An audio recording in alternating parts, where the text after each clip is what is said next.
పూర్తి వివరాలకు చదవండి రేపటి అక్షర శిల్పం దినపత్రికలో.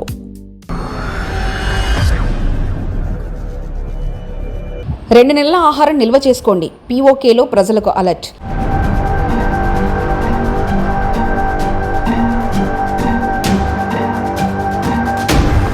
పహల్గాం ఉగ్రదాడిలో భారత్ పాకిస్తాన్ల మధ్య ఉద్రిక్త వాతావరణం నెలకొంది.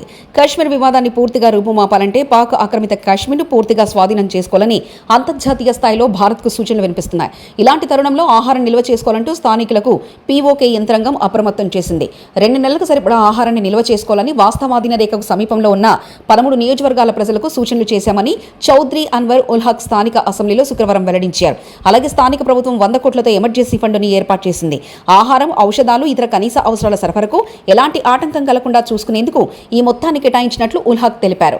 స్వాతంత్ర్యం సిద్ధించిన తొలినాళ్లలో దొంగ దెబ్బతో పీఓకేను తన నియంత్రణలోకి తీసుకున్న పాకిస్తాన్ ఆ ప్రాంత అభివృద్ధిని గాలి కొదిలేసింది.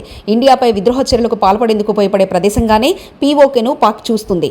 పీఓకే ప్రధానమంత్రి పీఠం అధిరోహించిన వారు ఇస్లామాబాద్ సర్కార్ చేతుల్లో కీలుబొమ్మగానే మిగిలిపోతారు. ఫలితంగా స్థానికుల హక్కులకు రక్షణ కరువవుతుంది.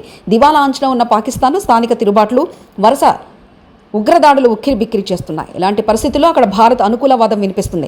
కాగా భారత సంతతికి చెందిన బ్రిటిష్ ఎంపీ లార్డ్ మేఘనాథ్ ఇటీవల మాట్లాడుతూ కశ్మీర్ వివాదాన్ని పూర్తిగా రూపుమాపాలంటే పాక్ ఆక్రమిత కశ్మీర్ను పూర్తిగా స్వాధీనం చేసుకోవాలని భారత ప్రభుత్వానికి సూచించారు.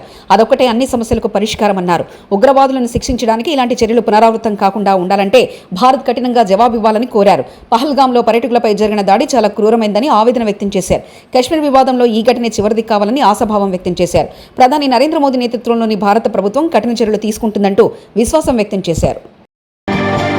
మరిన్ని కథనాల కోసం సబ్స్క్రైబ్ చేసుకోండి మీ అక్షర శిల్పం. పూర్తి వివరాలకు చదవండి రేపటి అక్షర శిల్పం దినపత్రికలో.